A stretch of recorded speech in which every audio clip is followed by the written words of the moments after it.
Hello Blink app. So here you have it.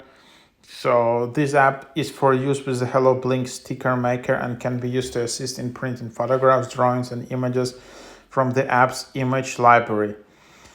It will allow the user to choose which images they want to print and then send that image to the sticker printer and have it printed on a sticker. So that's kind of the idea. That's how you can just choose your label and then just print it. So you need to have this printer, you need to have a special paper. So just set up your printer, select sticker shape, and then you can also create it.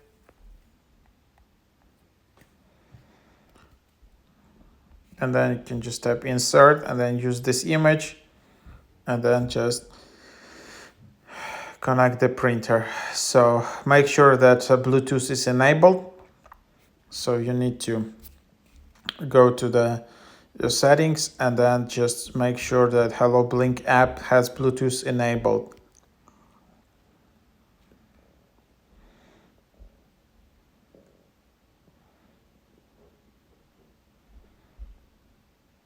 I don't know why it's not in here, but yeah, that's kind of the idea.